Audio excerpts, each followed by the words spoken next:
ఇవాళ చాలా సంతోషమైన విషయం. ఇలా ప్రభుత్వానికి చెంపపెట్టు మరొకసారి ఇవాళ హైకోర్టు నుంచి తీర్పు రావడం జరిగింది. గ్రూప్ 1 మీద క్లియర్గా ఇవాళ కోర్టు కూడా ఇవాళ నమ్మడం జరిగింది.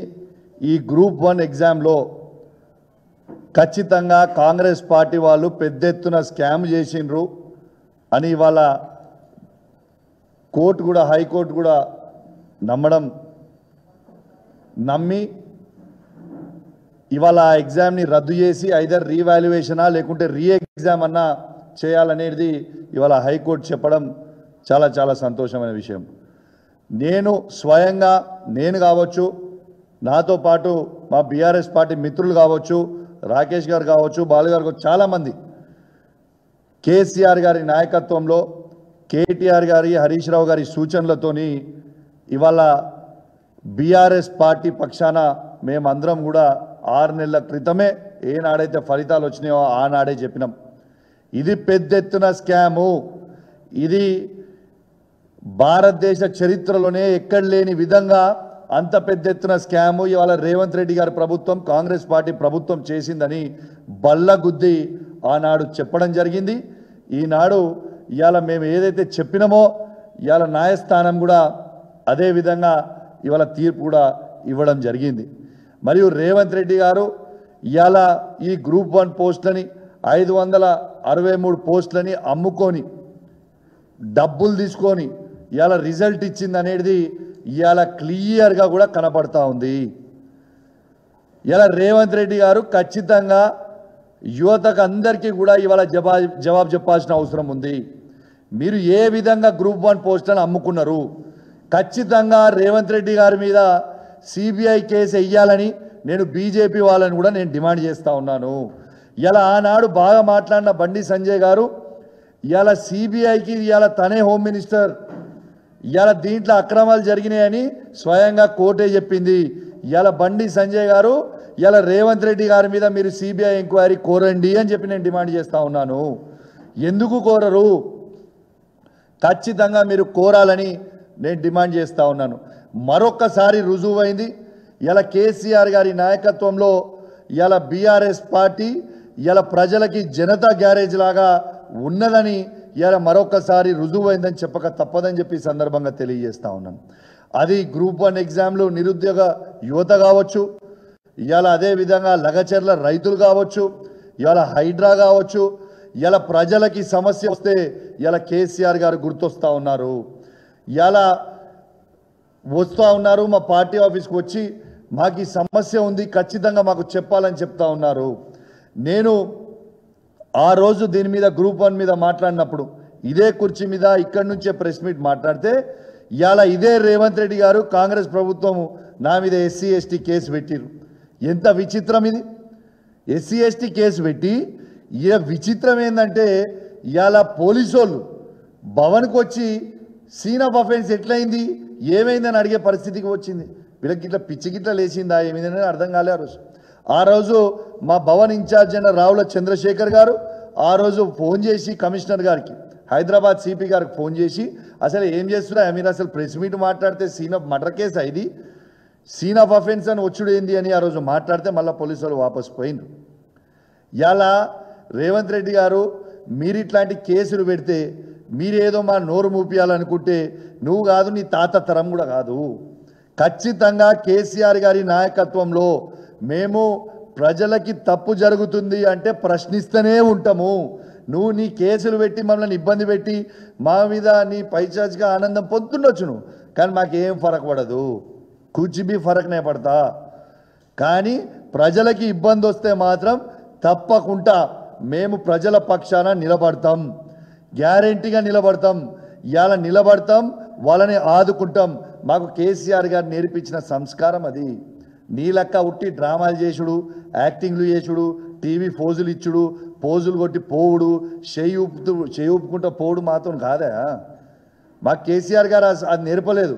మాకు కేసీఆర్ గారు బాజాబ్తు ప్రజలకి కష్టాలు వస్తే ఖచ్చితంగా వాళ్ళ వెంట ఉండాలి అని మాకు కేసీఆర్ గారు నేర్పిండ్రు.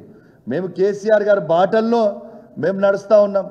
మేము ఆనాడే చెప్పినాం, నిరుద్యోగ యువతకు కూడా, యువతకు మొత్తం కూడా చెప్పినాం, ఈ భారతదేశ చరిత్రలోనే కేసీఆర్ గారు ఇచ్చిన గవర్నమెంట్ ఉద్యోగాలు నోటిఫికేషన్ 2,33,000 ఉద్యోగాలు కేవలం నోటిఫికేషన్ ఇచ్చింది భారతదేశ చరిత్రలోనే కేసీఆర్ గారి ప్రభుత్వం ఒక్కటే. దాంట్లో మేము ప్రభుత్వం ఉన్నప్పుడు దాదాపు 1,60,000 ఉద్యోగాలు నింపినాం.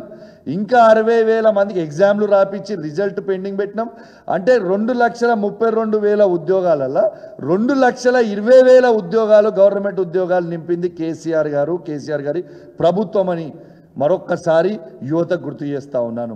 అదేవిధంగా కేటీఆర్ గారు, కేసీఆర్ గారి నాయకత్వంలో కేటీఆర్ గారు కూడా ప్రైవేట్ ఉద్యోగాలు ఈ తెలంగాణ రాష్ట్రంలో బెంగళూరుని, కర్ణాటకని దాటేసి 10 లక్షల ఉద్యోగాలు ఇవాళ ఇచ్చింది కేసీఆర్ గారు అనేది కూడా, ప్రైవేట్ ఉద్యోగాలు అనేది కూడా మీ అందరు కూడా గుర్తుపెట్టుకోవాలా.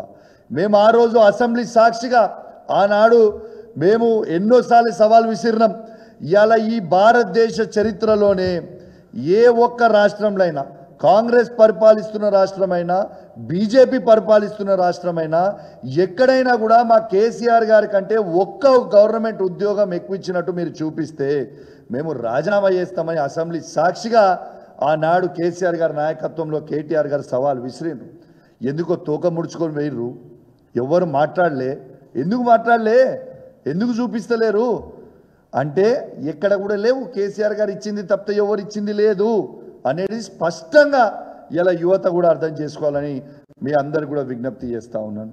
అదేవిధంగా ఇలా రేవంత్ రెడ్డి గారి ముఖం ఎక్కడ పెట్టుకుంటాడు, దీనికి జవాబు చెప్పాలి.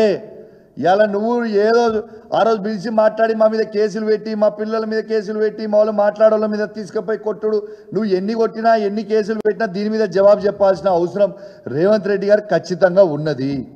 ఇలా హైకోర్టే ఇలా తప్పుడు తడక, ఇలా తప్పుడు చేసినావు నువ్వు, ఇలా ఖచ్చితంగా రీవాల్యుయేషన్ అని చేయండి, లేకుంటే మళ్ళా ఎగ్జామే రీషెడ్యూల్ చేయండి 8 months లోపల అని స్వయంగా ఇలా హైకోర్టే చెప్పింది. ఎస్, నేను దీని గురించి 6 నెలల ముందే చెప్పిన, మళ్ళా చెప్తున్నా గట్టిగా చెప్తున్నా వినండి. ఇలా రేవంత్ రెడ్డి గారు కాంగ్రెస్ ప్రభుత్వం బరాబర్ గ్రూప్ 1 పోస్టులు అన్నీ కూడా అమ్ముకున్నది. వాళ్ళ దగ్గర డబ్బులు తీసుకున్నారు. రేవంత్ రెడ్డి గారు సీఎంఓ ఆఫీసే ఇలా డబ్బులు తీసుకొని వాళ్ళకి పోస్టులు ఇచ్చిండ్రు. దీనికి ఇంకొక ఉదాహరణ కూడా చెప్తా మీకు, ఎందుకు ఇంత ఖచ్చితంగా చెప్తున్నా అనేది మళ్ళొక్కసారి గుర్తు చేస్తా. కేసీఆర్ గారు గ్రూప్ 1 నోటిఫికేషన్ వేసిన రోజు 503 పోస్టులకు వేసి గ్రూప్ 1 నోటిఫికేషన్ వేసిన తర్వాత అదే కంటిన్యూ చేస్తే బాగుండు, కానీ వీళ్ళు అతి కకృతి కదా.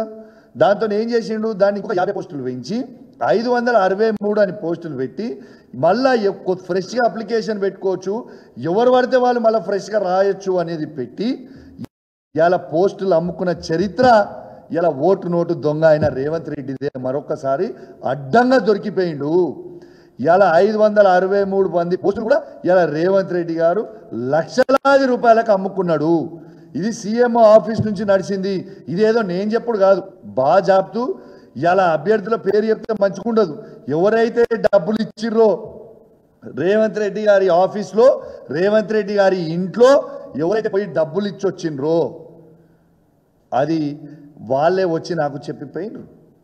అన్నా నా దగ్గర డబ్బులు తీసుకుర్రు, ఇలా పొద్దున్న నుంచి అదే ఫోన్, ఇలా నా దగ్గర డబ్బులు తీసుకొని మా పోస్ట్ ఇచ్చిర్రు, మరి మా ఇవాళ రద్దు అయిపోయినాయి, మా పరిస్థితి ఎట్లా అన్నా అని అడిగారు. రేవంత్ రెడ్డి గారు ఓటు నోటు దొంగ. ఎట్లయితే రేవంత్ రెడ్డి గారు ఓటు నోటు దాంట్లో అడ్డంగా రెడ్ హ్యాండెడ్గా దొంగలక్క దొరికిపోయిండో, ఇలా గ్రూప్ 1 ఎగ్జామ్లు అమ్ముకున్న దాంట్లో కూడా అడ్డంగా దొరికిపోయిండు. ఇది ప్రజలందరూ కూడా గమనించాలి.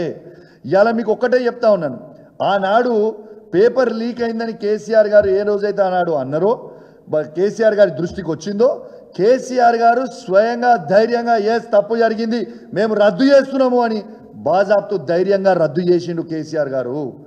మరి ఇలా అక్రమాలు జరిగినాయని గ్రూప్ 1 విద్యార్థులు ముఖ్యమంత్రి రేవంత్ రెడ్డి గారి దగ్గర నుంచి మొదలు పెడితే వాళ్ళ మంత్రుల దగ్గరికి, వాళ్ళ ఎమ్మెల్యేల దగ్గరికి, వాళ్ళ ఎంపీల దగ్గరికి పోయి వినతి పత్రం ఇచ్చుకుంటే మీరు రద్దు ఎందుకు చేయలేదు, ఎవిడెన్స్తో సహా చూపిస్తే మీకు రద్దు ఎందుకు చేయలేదు? ఈ ఒక్క విషయమే కేసీఆర్ గారి స్టైల్ ఆఫ్ ఫంక్షనింగ్కి ఇలా అమ్ముకున్న పోస్టులు అమ్ముకుంటున్న దొంగ అయిన రేవంత్ రెడ్డి గారికి ఉన్న డిఫరెన్స్ ఇది ఒక్క లైన్లో మీరు అర్థం చేసుకోండి. దానికంటే ఎక్కువ మేము చెప్పాల్సిన అవసరం లేదు. ఇవాళ బరాబర్ రేవంత్ రెడ్డి గారు మీరు రీవాల్యుయేషన్ గీవాల్యుయేషన్ కాదు, ఇక తప్పు అయిపోయింది, అడ్డంగా దొరికిపోయినా అనేది ఇలా క్లియర్ కనబడుతుంది. కట్ చేసి చక్కగా మళ్ళీ ఎగ్జామ్ ఫ్రెష్గా పెట్టండి. దొంగ పనులు బంద్ చెయ్యర్రి. ఓటులోడు దొంగ అయిన రేవంత్ రెడ్డి గారు మళ్ళా దొంగతనం చేస్తూ దొరికిపోయింది, అడ్డంగా దొరికిపోయింది. యావత్ తెలంగాణ ప్రజలు మొత్తం కూడా గమనించాలి, ప్రత్యేకంగా యువత మొత్తం కూడా గమనించాలి.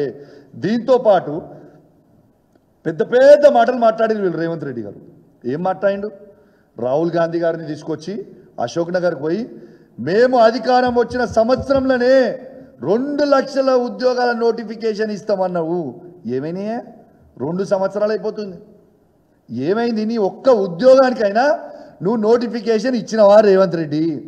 సిగ్గు లేకుండా మళ్ళీ ఎన్ని అబద్ధాలు చెప్పిర్రంటే అసెంబ్లీలో ఒకటి తూతు మంత్రంగా ఒకటి పెట్టి ఇట్లా ఇచ్చి పంపించారు బయటికి.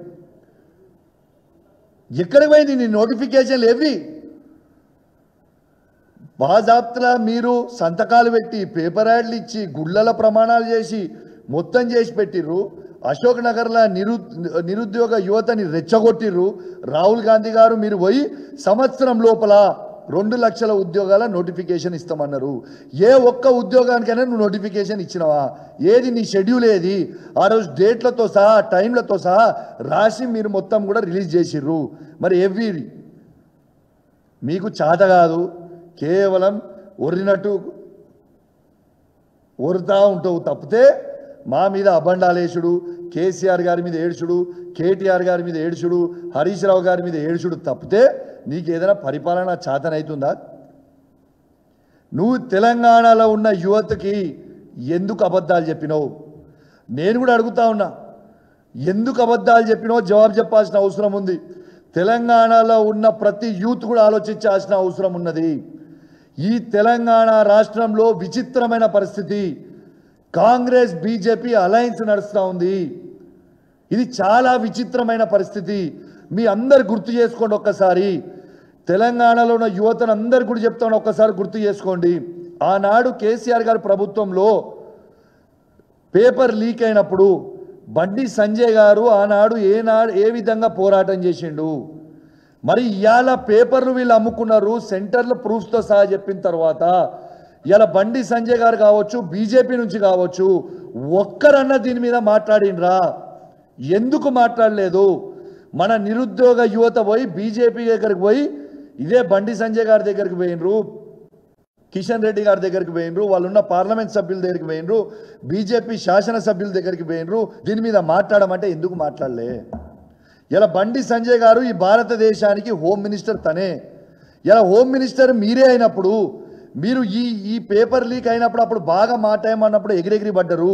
ఇవాళ ఎందుకు మీరు మాట్లాడలేదు అంటే రేవంత్ రెడ్డి గారు బండి సంజయ్ గారు ములాఖత్లో నడుస్తూ ఉన్నారు. ఇది వాస్తవం కాదా? ఇలా ఇది తెలంగాణలో ఉన్న యువత మొత్తం కూడా గమనించాలి.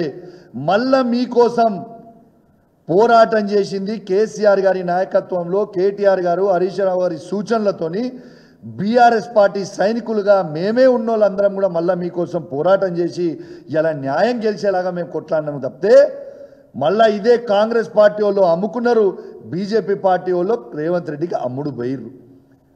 విచిత్రమైన పరిస్థితి. ఎందుకు మాట్లాడలేదు అనేది ఒక్కటే జవాబు మీరు చెప్పాల్సిన అవసరం ఉన్నది. తెలంగాణలో ఉన్న యువత మొత్తం కూడా అర్థం చేసుకోవాల్సిన అవసరం ఉన్నది. ఈ తెలంగాణ రాష్ట్రంలో కాంగ్రెస్ పార్టీ బీజేపీ పార్టీ అనేది ములాఖత్తులు నడుస్తున్నది. ఇది స్వయంగా ఇదొక పెద్ద ఎగ్జాంపుల్. దీంతో పాటు కూడా ఇంకొక దివానా శాసనసభ్యుడు ఉంటాడు బీజేపీ వాడు, ఆయన మన ఆదిలాబాద్, ఆయన పేరేందే శంకరన్న కాదు, మన పాల్వే హరీష్ ఉన్నాడు. ఇది కూడా స్వయంగా కాళేశ్వరం గురించి రేవంత్ రెడ్డి ఇచ్చిన స్క్రిప్ట్ మొత్తం ఈయన చదువుతాడు అసెంబ్లీలో. అంటే మీకు 2 ఎగ్జాంపుల్ చెప్పిన. గ్రూప్ 1 విషయంలో బండి సంజయ్ గారు ఒక్కటి కూడా స్పందించలేదు. రేవంత్ రెడ్డి గారు బండి సంజయ్ గారు ములాఖత్ మాట్లాడుకొని దాంట్లో స్పందించలేదు. ఇక అసెంబ్లీలో కాళేశ్వరం మీద రేవంత్ రెడ్డి గారు పాల్వే హరీష్ గారు ములాఖత్ అయి మాట్లాడుతుంటారు. అంటే ఈ రెండు ఉదాహరణలు తెలంగాణలో ఉన్న ప్రజలు, తెలంగాణలో ఉన్న అక్కా చెల్లెలు, అన్నా తమ్ముళ్ళు, తాతలు, అవ్వలు, యువకులు అందరూ కూడా దీన్ని మీరు గమనించాలి. ఇలా బీఆర్ఎస్ పార్టీయే ఇలా తెలంగాణ ప్రజల కోసం, తెలంగాణ ప్రజల మీద ఉన్న ప్రేమతోని ఇలా కేవలం బీఆర్ఎస్ పార్టీ మాత్రమే మాట్లాడుతూ ఉన్నది. ఇలా యూరియా విషయం కూడా వచ్చేసరికి మీరు ఇంకో ఎగ్జాంపుల్ కూడా చెప్తున్నా. యూరియా విషయం కూడా ఏ ఒక్క నాడన్నా కేసీఆర్ గారు ఉన్న 10 సంవత్సరాలలో ఏ ఒక్క నాడన్నా ఏ రైతుకన్నా యూరియా ప్రాబ్లం వచ్చిందా?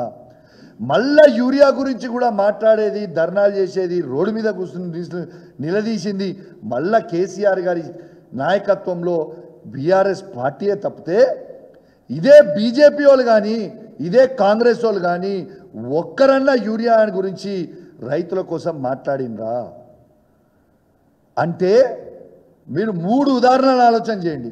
గ్రూప్ 1 దాంట్లో ములాఖతే, కాళేశ్వరం గ్రూప్ 1 దాంట్లో బీజేపీ కాంగ్రెస్ ములాఖతే, కాళేశ్వరం దాంట్లో బీజేపీ కాంగ్రెస్ ములాఖతే, ఆఖరికి రైతులకు ఇచ్చే యూరియా కూడా బీజేపీ కాంగ్రెస్ ములాఖతే. ఎవ్వరు మాట్లాడరు దీని గురించి. ఒక్కరు బీజేపీ వాడు మాట్లాడు, కాంగ్రెస్ వాడు మాట్లాడు, కానీ మళ్ళీ కేసీఆర్ గారే మాట్లాడతారు. ఆలోచన చేయండి తెలంగాణ ప్రజలారా. కేసీఆర్ గారు తెలంగాణ కోసం కొట్లాడిండు.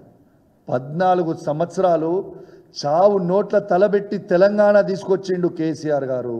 ఈ తెలంగాణ ప్రజల మీద, తెలంగాణ తాతల అవ్వల మీద, తెలంగాణలో ఉన్న ఆడబిడ్డల మీద, తెలంగాణలో ఉన్న ప్రతి యువకుని మీద, తెలంగాణలో ఉన్న ప్రతి పురుషుని మీద, తెలంగాణలో ఉన్న ప్రతి రైతు మీద కేసీఆర్ గారికి మాత్రమే ప్రేమ ఉంటుంది. కేసీఆర్ గారి నాయకత్వంలో బీఆర్ఎస్ పార్టీ వాళ్ళకి మాత్రమే ప్రేమ ఉంటుంది అనేది మీరు ఒక్కసారి గుర్తుపెట్టుకోండి. ఎందుకంటే కష్టపడి చావు నోట్ల తలబెట్టి ఏ విధంగా తెలంగాణ కోసం కొట్లాడిండో ఒక్కసారి మీ అందరూ కూడా ఆలోచన చేయండి, ఒక్కసారి రివైండ్ చేసుకోండి. కేసీఆర్ గారికి తెలంగాణ మీద ప్రేమ ఉంది కాబట్టే అద్భుతమైన తెలంగాణని ఈ భారతదేశ చరిత్రలోనే తెలంగాణ రాష్ట్రం దిక్కు ఇతర రాష్ట్రాలు తిరిగి చూసే విధంగా ఇలా కేసీఆర్ గారు తెలంగాణని నిలబెట్టిండు. ఒక్క కేసీఆర్ గారికి మాత్రమే ఈ తెలంగాణ మీద, బీఆర్ఎస్ పార్టీకి మాత్రమే ఈ తెలంగాణ మీద ప్రేమ ఉంటుంది. కానీ ఈ కాంగ్రెస్ బీజేపీ వాళ్ళకి కేవలం యాక్షన్ చేసేటోళ్ళే తప్పితే ప్రజల కోసం కొట్లాడేది మాత్రం ఇదే కేసీఆర్ నాయకత్వంలో ఇదే గులాబీ జెండా అనేది తెలంగాణ ప్రజలందరూ కూడా ఒక్కసారి గుర్తుపెట్టుకోవాలి. ఎవరన్నా ఈ 2 సంవత్సరాలల్లా కాంగ్రెస్ వాళ్ళు, బీజేపీ వాళ్ళు మీకోసం ఏ ఒక్క ఇష్యూలన్నా పోరాటం చేసినా మీ గుండె మీద చేసుకొని ఒక్కసారి ఆలోచన చేయండి. కేవలం కేసీఆర్ గారి జెండా, కేసీఆర్ గారి నాయకత్వంలో, కేటీఆర్ హరీష్ రావు గారి సూచనల మేరకు మేము పోరాటం చేస్తున్నాం తప్పితే, ఎందుకంటే తెలంగాణ రక్తం మీద ఉన్న ప్రేమ కేవలం కేసీఆర్ గారికే తప్పితే ఈ రేవంత్ రెడ్డికో ఈ బీజేపీ వాళ్ళకు ఉండదు. ఇది ఫ్యాక్ట్. ఇది అని తెలియజేస్తూ, మరియు దీంతో తెలంగాణలో ఉన్న ప్రతి యువతకి కూడా అర్థమైందని నేను అనుకుంటా ఉన్నానని చెప్పి సందర్భంగా తెలియజేస్తూ, మరియు ప్రత్యేకంగా నేను కూడా తెలంగాణ యువత తరఫున మా కేసీఆర్ గారికి, కేటీఆర్ గారికి, హరీష్ రావు గారికి మాకు సూచనలు ఇచ్చి కొట్లాడమని చెప్పినందుకు మీకు తెలంగాణలో ఉన్న యువత పక్షాన మీకు కూడా ప్రత్యేకంగా నా చేతులు జోడించి శిరస్సు వంచి మరీ మీకు ధన్యవాదాలు తెలియజేస్తూ సెలవు తీసుకుంటా ఉన్నాను. జై తెలంగాణ, జై కేసీఆర్.